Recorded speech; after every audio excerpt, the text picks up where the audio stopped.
कभी कोई ऐसी कहानी सुनी है जो इतनी असली लगे कि सच और कल्पना के बीच का फर्क ही मिट जाए? आज हम कहानी सुनाने की इसी कला की गहराई में उतरेंगे। एक ऐसे कहानीकार की कहानी के जरिए जिसकी बातें इतनी दमदार थीं कि सुनने वाले की दुनिया ही बदल गई।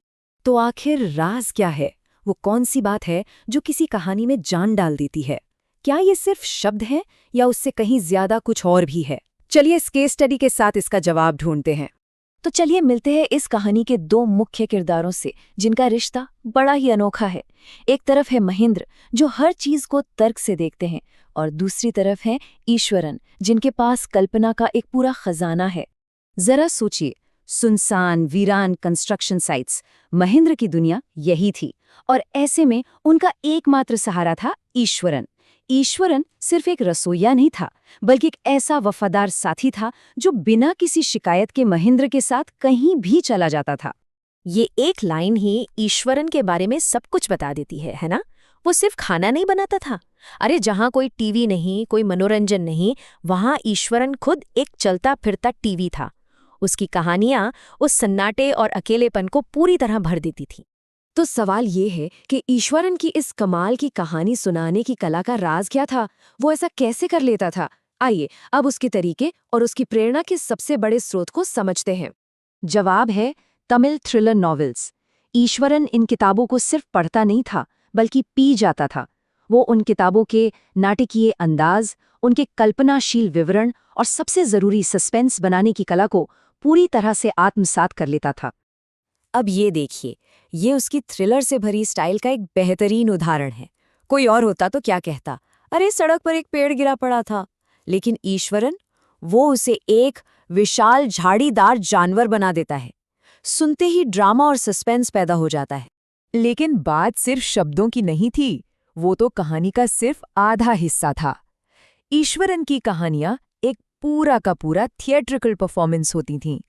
तो चलिए अब उसकी साहित्यिक प्रेरणा से आगे बढ़ते हैं और उसके शारीरिक प्रदर्शन का विश्लेषण करते हैं।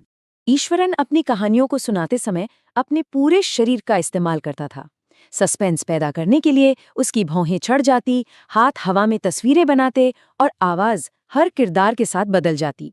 वो सिर्फ कहानी सुना नहीं रहा था, वो एक वन मैन शो था।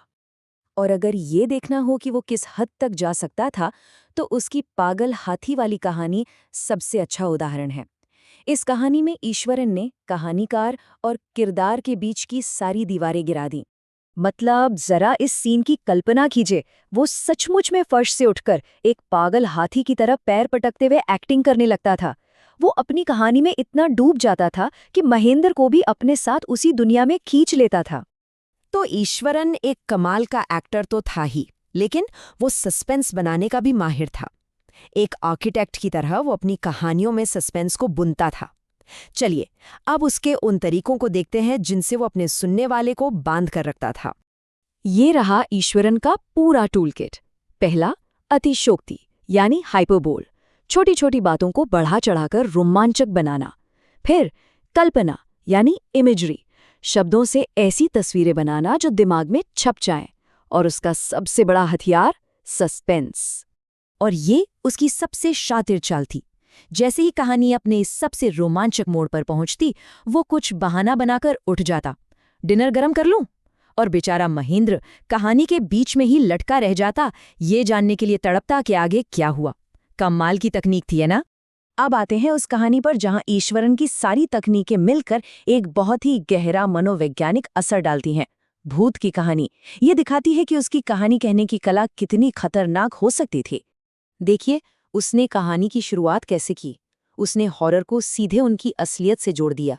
सर, यही जगह एक कब्रिस्तान थी। ये सुनते ही कहानी व्यक्तिगत और ज्यादा डरावनी हो जाती है। और यहाँ शुरू होती है असली लड़ाई। एक तरफ महेंद्र का तर्क से भरा दिमाग जो कहता है भूत वूत कुछ नहीं होते, ये सब मन का वहम है। और दूसरी तरफ ईश्वरन की कहानी का असर जो धीरे धीरे महेंद्र के दिमाग में शक का बीज बोने लगता है। और फिर आता है कहानी का क्लाइमैक्स, वो पल जब ईश्वरन की कल्पना हकीकत बनती हुई दिखती है। महेंद्र अपनी खिड़की से बाहर देखता है और उसे ठीक वही चीज दिखती है जिसके बारे में ईश्वरन ने बताया था, एक काला साया जिसके हाथ में एक बंडल है। उस एक पल में महेंद्र का सारा तर्क बिखर जाता है। शायद महेंद्र इसे बुरा सपना समझकर भूल जाता, लेकिन अगली सुबह ईश्वरन ने आखिरी कील ठोक दी। उसने कहा कि उसने भी उस भूत को देखा था।